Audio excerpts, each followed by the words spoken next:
अशुपति की पुत्री आज असहाय हो रही, कहीं कि अब महारानी नहीं रही। आप चले जाइए, मुझे एकांत चाहिए। आप ऐसा क्यों कह रही हैं महारानी? आप हमारी सर्वप्रिय महारानी हैं। आप जो भी चाहती हैं निसंकोच होकर कह सकती हैं। इस शुभ घड़ी में को भवन में आने की क्या आवश्यकता है? ये शुभ नहीं है, शुभ घड़ी है। राम का राज्याभिषेक मेरा दुर्भाग्य है। दुर्भाग्य?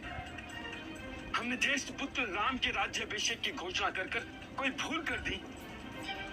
क्या हमारा कोई उत्तराधिकारी नहीं होगा महारानी? मुझे आपसे कुछ कहना है, क्या आप सुनना चाहते हैं? अवश्य, इसीलिए तो हम यहाँ हैं। क्या राम से इतना प्रेम वनवास की बात सुनते ही निढाल हो गए हैं? भरत के बारे में तो आपने कभी सोचा ही नहीं। क्या वो राजपुत्र नहीं है? पर अब सोचना होगा। मेरी आंखें खुल गई। हम राम को नहीं खो सकते, नहीं खो सकते। राम के नाम से भ्रमित मत कीजिए मुझे। आपने जो वचन दिया है उसे निभाना होगा। महारानी, यदि राम चले गए तो सब कुछ खत्म हो जाएगा, सब शून्य हो जाएगा महारानी। उनके जाते ही हमारे प्राण चले जाएंगे। राम के जाने से आपके प्राण चले जाएंगे, और यदि भरत राजा न बना तो मैं अपने प्राण त्याग दूंगी। ऐसा मत कीजिए महारानी, हम विनती करते हैं, ऐसा मत कीजिए। राजा का धर्म है वचन निभाना, चाहे हृदय क्यों न टूट जाए। और पिता, क्या पिता होने के नाते हमारा कोई धर्म नहीं बनता? महारानी कह गई, क्या यही दिन देखने के लिए हमने आपसे विवाह किया था? मेरा निर्णय अटल है और मैं इसमें कोई परिवर्तन नहीं कर सकती। अपना वचन पूरा करे नरेश, राम वनवास जाए, अन्यथा मैं आत्मदाह कर लूंगी और मेरी स्मृतियां शेष रह जाएगी। अयोध्या नरेश, सुना आपने? महारानी, राम केवल हमारा पुत्र नहीं है, अरे आपका भी तो पुत्र है। आपको अपनी माँ कहता है। अरे कहता ही नहीं है, बचपन से आपको अपनी माँ समझता है। आपको स्मरण है ना?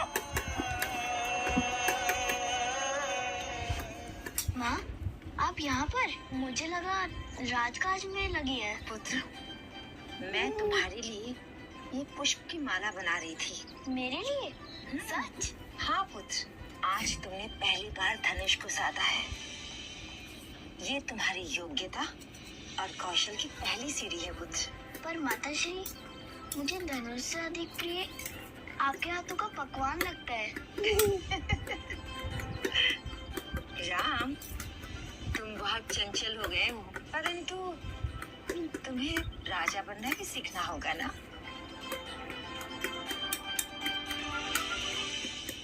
सब कुछ याद है मुझे, पर ये समय इतिहास को याद करने का नहीं। आप अपना वचन पूरा करें।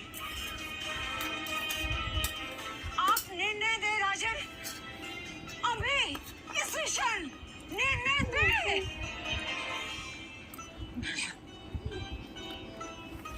कैसा निर्णय, कैसा निर्णय महारानी? पिताश्री,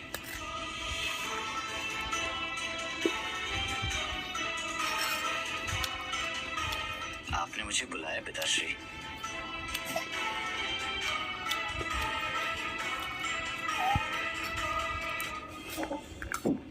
पुत्र, हमारे नैनों में देखिए, हमारे नैन क्या कहना चाहते हैं, उसकी भाषा तुम समझ रहे हो? आप मेरे पिताश्री हैं, आदरणीय, परम पूजनीय हैं।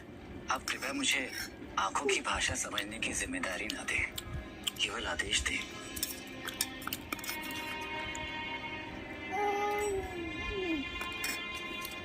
पुत्र, तुम्हारी तुम्हारी माता कह गई चाहती है कि हम तुम्हें 14 वर्ष के लिए वनवास भेज दें। 14 वर्ष?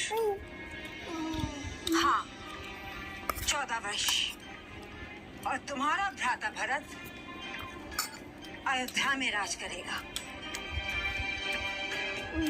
माँ, आप मेरी माता हैं और माता की इच्छा का सम्मान और आदेश का पालन तो प्रत्येक पुत्र का धर्म है। ये मेरी आज्ञा नहीं है राम, तुम्हारे पिता की आज्ञा है। माता और पिता दोनों के लिए ही मेरी आस्था एक समान है।